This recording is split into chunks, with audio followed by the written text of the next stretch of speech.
Let's begin. Has begun. It has begun.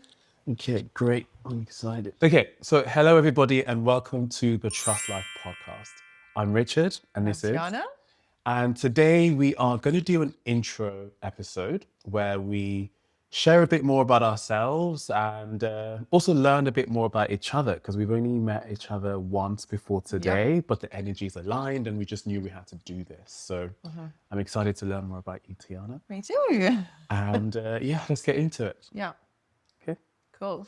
That was good. That was a good take. That was perfect. Okay, so do you want to go? Sure, I can start. Okay.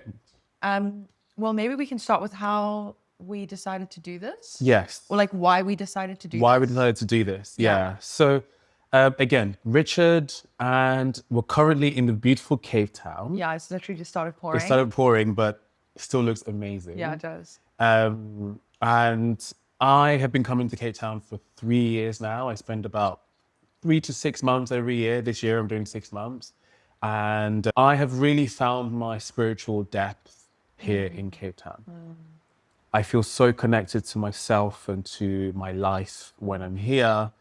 And I went to a meditation retreat, a Vipassana meditation retreat. For those who don't know this, Vipassana meditation is a unique methodology in meditation that has come from the East, I believe, like Burma and India. Yeah. And you need to sort of go into a center and do 10 days of silence and you learn the technique. So I went through a Vipassana meditation experience and I met your sister and her partner. And and I guess through your sister, I met you. Yeah. Right. So that's how I met Tiana for the first time.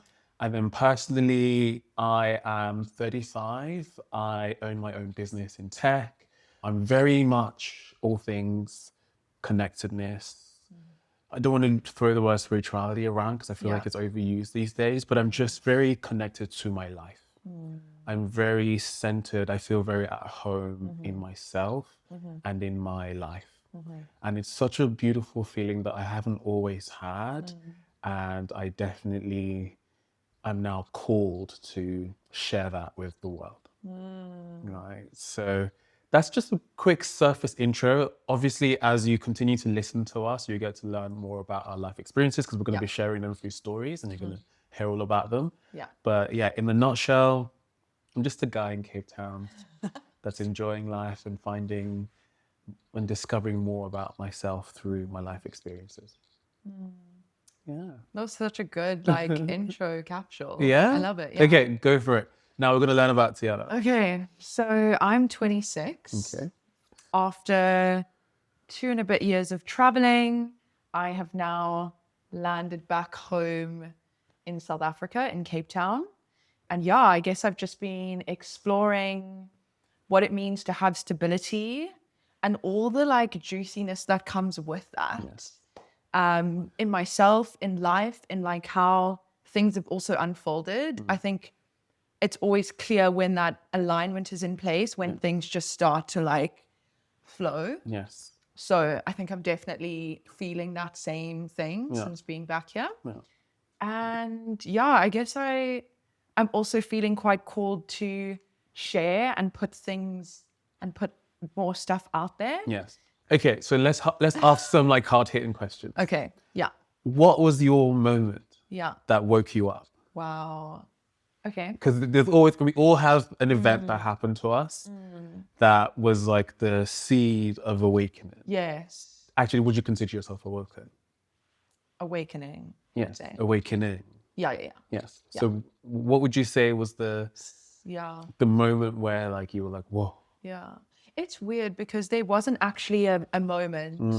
I really feel like from a young age, I've always had this curiosity about life being more than what it seems. Yes.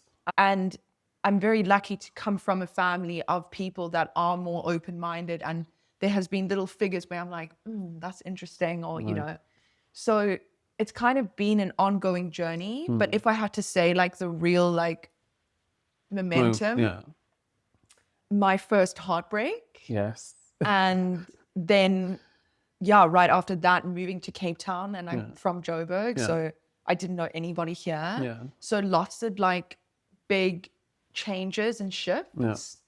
And actually, I started listening to, I don't know if you've ever heard of, what's the name now? Abraham Hicks. Yes.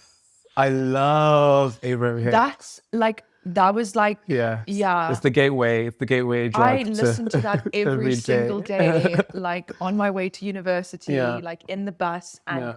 it just really started shifting Yes. things in my life. Yes. And yeah, then Vipassanas and community healing has been Yes. huge in my journey. Yes. So yeah. Excellent. I love that. I love Yeah. that. What I've learned and what I'm noticing is there is no better opportunity or invitation to awaken than a good heartbreak. Yeah. Woo! That'll get you. Woo! If nothing's gonna get you, the heartbreak will get you.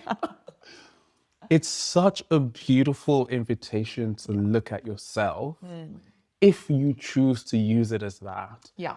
I find a lot of people, through just not knowing, are conditioned and take the position of like in a heartbreak or in a dissolution of a romantic relationship, villainizing the other. Like it's so easy to do so that. easy to do that. Absolutely. To say they did this and they did that and they did this to me and all of that to me. But if you take the moment to ask, like, what was it about this person that pulled me in the first place? Why was I willing to tolerate this behavior? Yeah. How did I contribute to this dynamic? If you start asking these questions, there is no other place to go than inward. Yeah. And once you go in and you see your inner world, Yeah. you see how connected, how reflective it is of your outer world. Yes. And the awakening begins. Exactly. Right. So Did you have a similar I had experience? a very similar experience. I'll say my first, just like you, I've always lived life in tune with my life. I've made decisions, I've had impulses. I've had decisions that felt like impulses out of nowhere, but they were like guidance, Yes. right? From the higher power, life, God, Allah, whatever you want to call it. But I didn't know, I wasn't awake. So I just was just like this android going through life, right? But it wasn't until my first heartbreak that the pain was so much. I had no context for this pain. I thought I would die. Yeah. I thought it would never pass. I Yeah. thought this was it. But somehow through that, I found personal development, like self-help and stuff. I was like 23, I think. Okay. I can't put it on like, oh, this was the book or this was the person that changed. Yeah. Yeah. But I just knew I had to make myself better as a result of that situation. Yes. Because the feelings I had didn't match the relationship that happened. Okay. These feelings are too heavy for what just happened. Okay. So Okay. do you know what I mean? Like I was Gotcha. like, these feelings are way too heavy for like this month-long fling. Like what the heck? Yes. Right? So, so it was in those moments that I knew, oh, because there's such a mismatch between what I'm feeling internally and what happened externally, Yes. it has to be bigger than what's external. Wow. So yeah, I had the sense at the time to then start unpacking and listening to myself and trying to fix, and not so much fix, but evolve my consciousness and myself. And I started that at 23, and it wasn't until probably like 33 Okay. that I will say the lights came on, but the lights came on and they stayed on. From 23 to 33, the lights will come on, and then it will go back down. I would just go back to sleep and, act again from impulse, not from impulses, but like more like reactionary living as opposed to like intentional living. Like embodied. Yeah. So the lights will come on. I'd get some wisdom and insights, but then I'll go back and fall back into old habits, old ways of thinking, and I'd go back to sleep again. But it wasn't until 33 and the heartbreak at 33. Okay. Now this one, the lights came on and they stayed on. Got you. The lights came on for this one, and again, but this time I just knew there was no villainizing the other. Yeah. At this point, I was old enough, I was wise enough to know that it's not about what's been done to you.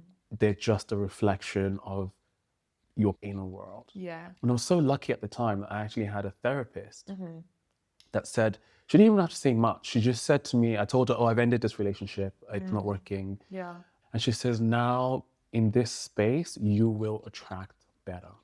Yeah. That's the sentence that literally changed my life. 'Cause I was like, what do you mean I will attract better? Did I attract that? And then I had to go back in. And once I started asking the questions, it was like, yes, I did attract that, because the same things that wound me up about that relationship are the same things that I, at some point, have either done or do. Yeah. But I had no consciousness around it. It's so funny how we can get so wrapped up in these stories. And that's why it's really a choice of like, am I going to continue going down this path of like externally blaming? Yes. Or am I going to choose to say, why did I attract that? What pattern is this? That's right. What is really going on Yes. here, you know? Well, part of me is okay with this Yeah. vibration. And that's why, like, I mean, relationships are just such a catalyst. Yes. And like heartbreak and all these things for really allowing you to face yourself. Yes. You know, like really. Yeah. I do think that's the whole point of relationships. I think the relationships are more spiritual Yeah. in purpose than anything else. Yeah. They're meant to show you a part of yourself that you've either been refusing to look at or you need to look at to get to the next stage in your evolution. So do you think then that we have like one soul partner? No. No. You think we have multiple We soul have multiple partners? people. Yeah. Yeah. Yeah. Yeah. Yeah. I think, you know, based on our cultures Yes. and the society that you live in, you're probably were conditioned to nurture one romantic relationship. Yeah. But because relationships are a spiritual tool for us to Yes. evolve, what we do find is that with the same person, you're gonna have multiple relationships. 100%. And they're gonna, at different points in their evolution, start triggering and unsurfacing different parts of you and right. So again, as long as it's non-abusive, right? As long as you're able to maintain your sense of self and identity, you can have multiple relationships with the same person. Yeah.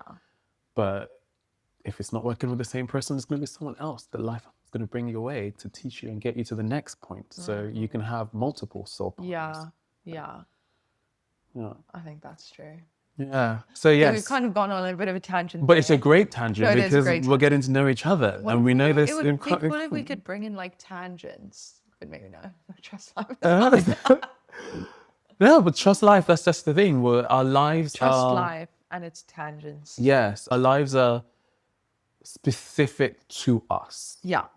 Everyone that we meet, every thought we have, every season, every job, every experience is specifically curated for our spiritual and conscious evolution. Absolutely. 100%. Nothing is by accident. Nothing is wasted. Nothing is coincidental. Yeah. It's all working for you. Right? So trust life. Trust life. Okay, Have I fun. think that was a good like intro. That's a great intro. For us. Yeah, that's a great intro. So yeah, that's us. And we're going to be starting episode 1 now. Yes. We're just going to cut this. We're just going to cut this. So Yeah. So listen. you'll see us in the same outfits, but like it's episode 1. let's Okay. do it all. Yeah. Great. That was a good intro. Yeah. Perfect. Another tape. Cut.